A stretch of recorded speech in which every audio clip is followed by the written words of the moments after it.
কালকে আমাদের মিটিংয়ের পরে অনেকক্ষণ আমরা আলোচনা করেছি, কারণ আসলে আমরা দায়িত্ব নেওয়ার পর থেকেই আমাদের তিনটা মোটা দাগের দায়িত্ব এবং তিনটাই কঠিন কঠিন দায়িত্ব। একটা দায়িত্ব হচ্ছে সংস্কার, একটা দায়িত্ব হচ্ছে বিচার, একটা দায়িত্ব হচ্ছে ইলেকশন।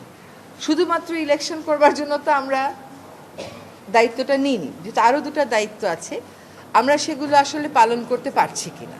কারণ আমরা দায়িত্ব নেওয়ার পর থেকে যার যত রকম দাবি আছে সব দাবি নিয়ে তারা রাস্তায় বসে যাচ্ছে, রাস্তা আটকে দিচ্ছে, একদম ঢাকা শহর অচল হয়ে পড়ছে। সেই অচল অবস্থা নিরসনে আমরা কিছু করতে পারছি কিনা।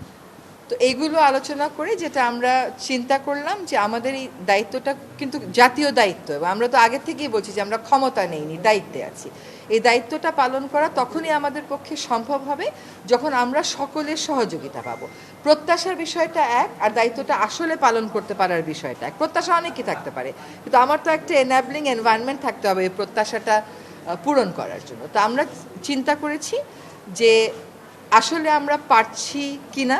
রোজকার সাধারণ খাবার এখন হবে অসাধারণ, প্রাণ স্বাদের মশলা, স্বাদ বাড়ায়, ঘ্রাণ ছড়ায়। এই যে প্রতিবন্ধকতাগুলো হচ্ছে আমাদের এই বড় দাগের তিনটা দায়িত্ব পালন করার জন্য, এই প্রতিবন্ধকতাগুলোকে আমরা কিভাবে মোকাবেলা করব, আদৌ মোকাবেলা করতে পারবো কিনা, যদি মোকাবেলা করতে পারি কিভাবে করব, যদি মোকাবেলা করতে না পারি তাহলে আমাদের কি করণীয় হবে, আমরা সকলে মিলে এটা চিন্তা করছি। হ্যাঁ, আর প্রধান উপদেষ্টা যদি কোনো সিদ্ধান্ত নেন কোনো ব্যাপারে, আমি প্রথম থেকেই বলে এসেছি যে উনি একটা সময় দিয়েছেন, ডিসেম্বর থেকে জুনের মধ্যে নির্বাচন হবে, তার একদিনও এদিক সেদিক হওয়ার কোনো সুযোগ আমাদের পক্ষ থেকে নেই। হ্যাঁ, কাজে এইগুলো নিয়ে অন্য ধরনের কোনো কথা বলারও কোনো সুযোগ হওয়া উচিত ছিল না, কারণ বারবারই বলা হচ্ছে যে একটা সময়সীমা দিয়ে দেওয়া হয়েছে।